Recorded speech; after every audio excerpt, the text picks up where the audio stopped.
इस अध्याय में हम देवताओं और दैत्यों का मिलकर अमृत के लिए समुद्र का मंथन करना सुनेंगे। पिछले अध्याय में हमने विंता के 1000 समान शक्तिशाली नागपुत्रों की कथा तथा कद्रु के 2 नागों से ज्यादा शक्तिशाली गरुड़ पुत्रों की कथा सुनी। उग्रश्रवा जी कहते हैं, शौनक जी, तदनंतर संपूर्ण देवता मिलकर पर्वत श्रेष्ठ मंदराचल को उखाड़ने के लिए उनके समीप गए। वह पर्वत श्वेत मेघखंडों के समान प्रतीत होने वाले गगनचुंबी शिखरों से सुशोभित था। सब ओर फैली हुई लताओं के समुदाय ने उसे आच्छादित कर रखा था। उस पर चारों ओर भांति भांति के विहंगम कलरव कर रहे थे। बड़ी बड़ी दाढ़ों वाले व्याघ्र, सिंह आदि अनेक हिंसक जीव वहां सर्वत्र भरे हुए थे। उस पर्वत के विभिन्न प्रदेशों में किन्नरगण, अप्सराएं तथा देवता लोग निवास करते थे। उसकी ऊंचाई 11,000 योजन थी और भूमि के नीचे भी वह उतने ही सहस्त्र योजनों में प्रतिष्ठित था। जब देवता उसे उखाड़ न सके तब वहां बैठे हुए भगवान विष्णु और ब्रह्मा जी से इस प्रकार बोले, आप दोनों इस विषय में कल्याणमयी उत्तम बुद्धि प्रदान करें और हमारे हित के लिए मद्राचल पर्वत को उखाड़ने का यत्न करें। उग्रश्रवा जी कहते हैं, भृगुनंदन, देवताओं के ऐसा कहने पर ब्रह्मा सहित भगवान विष्णु ने कहा, तथास्तु, ऐसा ही हो। तदनंतर जिनका स्वरूप मन, बुद्धि एवं प्राणों की पहुंच से परे है, उन कमल नयन भगवान विष्णु ने नागराज अनंत को मद्राचल उखाड़ने के लिए आज्ञा दी।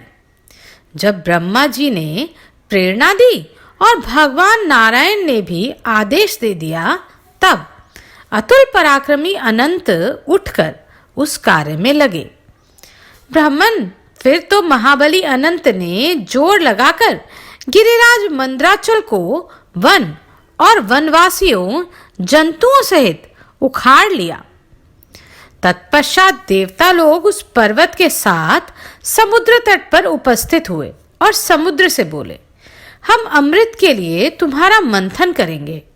यह सुनकर जल के स्वामी समुद्र ने कहा, यदि अमृत में मेरा भी हिस्सा रहे तो मैं मंदराचल को घूमने से जो भारी पीड़ा होगी उसे सह लूंगा। तब देवताओं और असुरों ने समुद्र तल में स्थित कच्छपराज से कहा, भगवन, आप इस मंदराचल के आधार बनिए। तब कच्छपराज ने तथास्तु कहकर मंदराचल के नीचे अपनी पीठ लगा दी। देवराज इंद्र ने उस पर्वत को वज्र द्वारा दबाए रखा। ब्राह्मण, इस प्रकार पूर्व काल में देवताओं, दैत्यों और दानवों ने मंदराचल को मथानी और वासुकी नाग को डोरी बनाकर अमृत के लिए जलनिधि समुद्र को मथना आरंभ किया। उन महान असुरों ने नागराज वसुकी के मुख भाग को दृढ़ता पूर्वक पकड़ रखा था। जिस ओर उसकी पूंछ थी, उधर संपूर्ण देवता उसे पकड़कर खड़े थे। भगवान अनंत देव उधर ही खड़े थे जिधर भगवान नारायण थे। वे वासुकी नाग के सिर को बार बार ऊपर उठाकर झटकते थे। तब देवताओं द्वारा बार बार खींचे जाते हुए वासुकी नाग के मुख से निरंतर धुएं तथा आग की लपटों के साथ गर्म गर्म सांसें निकलने लगी। वे धूम समुदाय बिजलियों सहित मेघों की घटा बनकर परिश्रम एवं संताप से कष्ट पाने वाले देवताओं पर जल की धारा बरसाते रहते थे। उस पर्वत शिखर के अग्रभाग से संपूर्ण देवताओं तथा असुरों पर सब ओर से फूलों की वर्षा होने लगी। देवताओं और असुरों द्वारा मंदराचल से समुद्र का मंथन होते समय वहां महान भेगों की गंभीर गर्जना के समान जोर जोर से शब्द होने लगा। उस समय उस महान पर्वत के द्वारा सैकड़ों जलचर जंतु पिस गए और खारे पानी के उस महासागर में विलीन हो गए। मंदराचल ने वरुणालय अर्थात समुद्र तथा पाताल तल में निवास करने वाले नाना प्रकार के प्राणियों का संहार कर डाला। जब वह पर्वत घुमाया जाने लगा, उस समय उसके शिखर से बड़े बड़े वृक्ष आपस में टकराकर उन पर निवास करने वाले पक्षियों सहित नीचे गिर पड़े। उनकी आपस की रगड़ से बार बार आग प्रकट होकर ज्वालाओं के साथ प्रज्वलित हो उठी। जैसे बिजली नीले मेघ को ढक ले, उसी प्रकार उसने मंदराचल को आच्छादित कर दिया।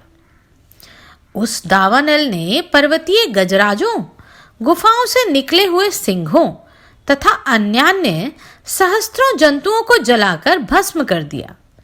उस पर्वत पर जो नाना प्रकार के जीव रहते थे, वे सब अपने प्राणों से हाथ धो बैठे। तब देवराज इंद्र ने इधर उधर सबको जलती हुई इस आग को मेघों के द्वारा जल बरसाकर सब ओर से बुझा दिया। तदनंतर समुद्र के जल में बड़े बड़े वृक्षों के भांति भांति के गोंद तथा औषधियों के प्रचुर रस चू चू कर गिरने लगे। वृक्षों और औषधियों के अमृत तुल्य प्रभावशाली रसों के जल से तथा सुवर्णमय मंदराचल की अनेक दिव्य प्रभावशाली मणियों से चूने वाले रस से ही देवता लोग अमरत्व को प्राप्त होने लगे। उन उत्तम रसों के सम्मिश्रण से समुद्र का सारा जल दूध बन गया और दूध से घी बनने लगा। तब देवता लोग वहां बैठे हुए वरदायक ब्रह्मा जी से बोले, ब्राह्मण, भगवान नारायण के अतिरिक्त हम सभी देवता और दानव बहुत थक गए हैं, किंतु अभी तक वह अमृत प्रकट नहीं हो रहा। इधर समुद्र का मंथन आरंभ हुए बहुत समय बीत चुका है। यह सुनकर ब्रह्मा जी ने भगवान नारायण से यह बात कही, सर्वव्यापी परमात्मन, इन्हें बल प्रदान कीजिए। यहाँ एकमात्र आप ही सबके आश्रय हैं। श्री विष्णु बोले, जो लोग इस कार्य में लगे हुए हैं, उन सबको मैं बल दे रहा हूं। सब लोग पूरी शक्ति लगाकर मंदराचल को घुमाएं और इस सागर को क्षुब्ध कर दें। उग्रश्रवा जी कहते हैं, शौनक जी, भगवान नारायण का वचन सुनकर देवताओं और दानवों का बल बढ़ गया। उन सब ने मिलकर पुनः वेग पूर्वक महासागर का वे जल मथना आरंभ किया और उस समस्त जलराशि को अत्यंत क्षुब्ध कर डाला। फिर तो उस महासागर से अनंत किरणों वाले सूर्य के समान तेजस्वी शीतल प्रकाश से युक्त श्वेत वर्ण एवं प्रसन्नात्मा चंद्रमा प्रकट हुए। तदनंतर उस घृत स्वरूप जल से श्वेत वस्त्र धारिणी लक्ष्मी देवी का आविर्भाव हुआ। इसके बाद सुरा देवी और श्वेत अश्व प्रकट हुए। फिर अनंत किरणों से समुज्वल दिव्य कौस्तुभ मणि का उस जल से प्रादुर्भाव हुआ, जो भगवान नारायण के वक्षस्थल पर सुशोभित हुई। ब्राह्मण, महामुने, वहां संपूर्ण कामनाओं का फल देने वाले परिजात वृक्ष एवं सुरभि गौ की उत्पत्ति हुई। फिर लक्ष्मी, सुरा, चंद्रमा तथा मन के समान वेगशाली उच्चैःश्रवा घोड़ा, ये सब सूर्य के मार्ग आकाश का आश्रय ले जहां देवता रहते हैं उस लोक में चले गए। इसके बाद दिव्य शरीरधारी धन्वंतरी देव प्रकट हुए। वे अपने हाथ में श्वेत कलश लिए हुए थे जिसमें अमृत भरा था। यह अत्यंत अद्भुत दृश्य देखकर दानवों में अमृत के लिए कोलाहल मच गया। वे सब कहने लगे, यह मेरा है, यह मेरा है। तत्पश्चात श्वेत रंग के 4 दांतों से सुशोभित विशालकाय महानाग ऐरावत प्रकट हुए, जिसे वज्रधारी इंद्र ने अपने अधिकार में ले लिया। इसके पश्चात अत्यंत वेग से मथने पर कालकूट महाविष उत्पन्न हुआ। वह घूम युक्त अग्नि की भांति एकाएक संपूर्ण जगत को घेर कर जलाने लगा। उस विष की गंध सूंघते ही त्रिलोकी के प्राणी मूर्छित हो गए। तब ब्रह्मा जी के प्रार्थना करने पर भगवान श्री शंकर ने त्रिलोकी की रक्षा के लिए उस महान विष को पी लिया। मंत्रमूर्ति भगवान महेश्वर ने विषपान करके उसे अपने कंठ में धारण कर लिया। तभी से महादेव जी नीलकंठ के नाम से विख्यात हुए, ऐसी जनश्रुति है। ये सब बातें देखकर दानव निराश हो गए और अमृत तथा लक्ष्मी के लिए उन्होंने देवताओं के साथ महान बैर बांध लिया। उसी समय भगवान विष्णु ने मोहिनी माया का आश्रय ले मनोहारिणी स्त्री का अद्भुत रूप बनाकर दानवों के पास पदार्पण किया। समस्त दैत्यों और दानवों ने उस मोहिनी पर अपना हृदय निछावर कर दिया। उनके चित्त में मूढ़ता छा गई। अतः उन सब ने स्त्री रूपधारी भगवान को वह अमृत सौंप दिया। भगवान नारायण की वह मूर्ति माया हाथ में कलश लिए अमृत परोसने लगी। उस समय दानवों सहित दैत्य पंगत लगाकर बैठे ही रह गए, परंतु उस देवी ने देवताओं को ही अमृत पिलाया, दैत्यों को नहीं। इससे उन्होंने बड़ा कोलाहल मचाया। उग्रश्रवा कहते हैं, अमृत हाथ से निकल जाने पर दैत्य और दानव संगठित हो गए और उत्तम उत्तम कवच तथा नाना प्रकार के अस्त्र शस्त्र लेकर देवताओं पर टूट पड़े। उधर अनंत शक्तिशाली नर सहित भगवान नारायण ने जब मोहिनी रूप धारण करके दानवेंद्रों के हाथ से अमृत लेकर हड़प लिया, तब सब देवता भगवान विष्णु से अमृत ले लेकर पीने लगे, क्योंकि उस समय घमासान युद्ध की संभावना हो गई थी। जिस समय देवता उस अभिष्ट अमृत का पान कर रहे थे, ठीक उसी समय राहु नामक दानव ने देवता रूप से आकर अमृत पीना आरंभ किया। वह अमृत अभी उस दानव के कंठ तक ही पहुंचा था कि चंद्रमा और सूर्य ने देवताओं के हित की इच्छा से उसका भेद बतला दिया। तब चक्रधारी भगवान श्री हरि ने अमृत पीने वाले उस दानव का मुकुट मंडित मस्तक चक्र द्वारा बलपूर्वक काट दिया। चक्र से कटा हुआ दानव का महान मस्तक पर्वत के शिखर सा जान पड़ता था। वह आकाश में उछल उछल कर अत्यंत भयंकर गर्जना करने लगा, किंतु उस दैत्य का वह धड़ धरती पर गिर पड़ा और पर्वत, वन तथा द्वीपों सहित समूची पृथ्वी को कंपाता हुआ तड़फड़ाने लगा। तभी से राहु के मुख ने चंद्रमा और सूर्य के साथ भारी एवं स्थायी बैर बांध लिया है, इसलिए वह आज भी दोनों पर ग्रहण लगाता है।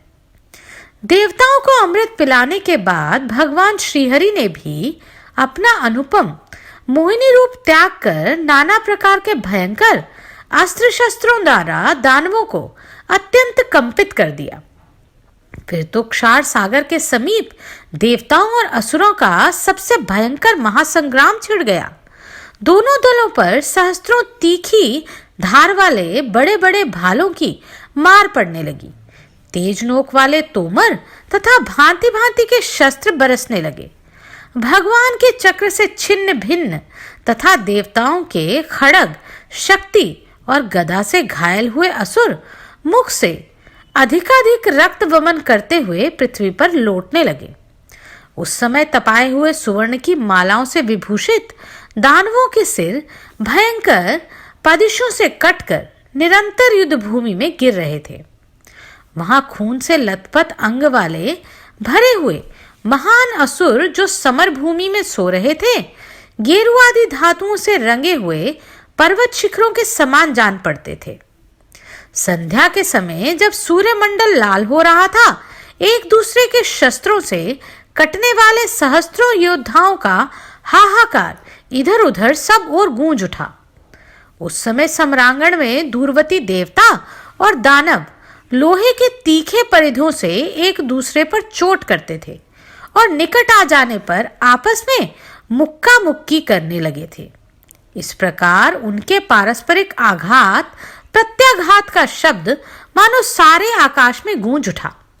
उस रणरंग भूमि में चारों ओर ये ही अत्यंत भयंकर शब्द सुनाई पड़ते थे कि टुकड़े टुकड़े कर डालो, चीर डालो, दौड़ो, गिरा दो और पीछा करो।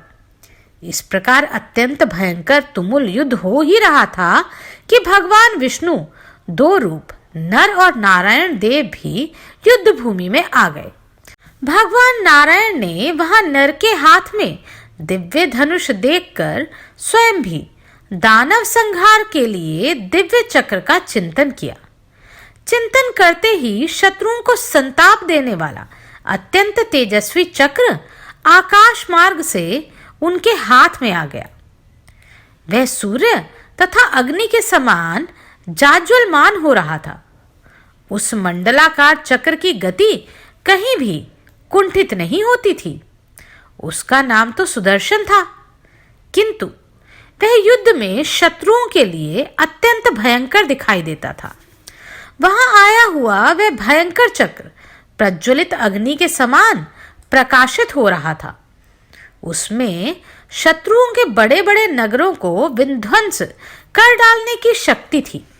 हाथी की सूंड के समान विशाल भुजदंड वाले उग्रवेगशाली भगवान नारायण ने उस महातेजस्वी एवं महाबलशाली चक्र को दानवों के दल पर चलाया।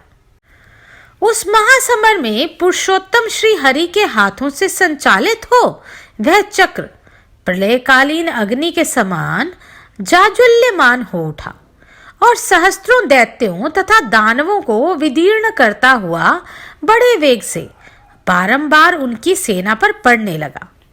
श्रीहरि के हाथों से चलाया हुआ सुदर्शन चक्र कभी प्रज्वलित अग्नि की भांति अपनी लपलपाती लपटों से असुरों को चाटता हुआ भस्म कर देता, कभी हठपूर्वक उनके टुकड़े टुकड़े कर डालता था। इस प्रकार रणभूमि के भीतर पृथ्वी और आकाश में घूम घूम कर वह पिशाच की भांति बार बार रक्त पीने लगा। इसी प्रकार उदर एवं उत्साह भरे हृदय वाले महाबली असुर भी, जो जल रहित बादलों के समान श्वेत रंग के दिखाई देते हैं, उस समय सहस्त्रों की संख्या में आकाश में उड़ उड़कर शिलाखंडों की वर्षा से बार बार देवताओं को पीड़ित करने लगे। तत्पश्चात आकाश से नाना प्रकार के लाल, पीले, नीले आदि रंग वाले बादलों जैसे बड़े बड़े पर्वत भय उत्पन्न करते हुए वृक्षों सहित पृथ्वी पर गिरने लगे। उनके ऊंचे ऊंचे शिखर गलते जा रहे थे और वे एक दूसरे से टकराकर बड़े जोर का शब्द करते थे। उस समय एक दूसरे को लक्ष्य करके बार बार जोर से गरजने वाले देवताओं और असुरों के उस सम्रांगण में सब ओर भयंकर मारकाट मच रही थी। बड़े बड़े पर्वतों के गिरने से आहत हुई वन सहित सारी भूमि कांपने लगी। तब उस महाभयंकर देवासुर संग्राम में भगवान नर ने उत्तम स्वर्ण भूषित अग्रभाग वाले पंख युक्त बड़े बड़े बाणों द्वारा पर्वत शिखरों को विदीर्ण करते हुए समस्त आकाश मार्ग को आच्छादित कर दिया। इस प्रकार देवताओं के द्वारा पीड़ित हुए महादैत्य आकाश में जलती हुई आग के समान उद्भासित होने वाले सुदर्शन चक्र को अपने ऊपर कुपित देखकर पृथ्वी के भीतर और खारे पानी के समुद्र में घुस गए। तदनंतर देवताओं ने विजय पाकर मंदराचल को सम्मान पूर्वक उसके पूर्व स्थान पर ही पहुंचा दिया। इसके बाद वे अमृत धारण करने वाले देवता अपने सिंहनाद से अंतरिक्ष और स्वर्गलोक को भी सब ओर से गुंजाते हुए अपने अपने स्थानों को चले गए। देवताओं को इस विजय से बड़ी भारी प्रसन्नता प्राप्त हुई। उन्होंने उस अमृत को बड़ी सुव्यवस्था से रखा। अमरों सहित इंद्र ने अमृत की वह निधि किरीटधारी भगवान नर को रक्षा के लिए सौंप दी। उग्रश्रवा जी कहते हैं, शौनकादि महर्षियों, जिस प्रकार अमृत मथ कर निकाला गया वह सब प्रसंग मैंने आप लोगों से कह सुनाया। उस अमृत मंथन के समय ही वह अनुपम वेगशाली सुंदर अश्व उत्पन्न हुआ था। कद्रू और विंता की होड़ में यह अश्व सहायक है या कठिनाई के कारण है, जाने।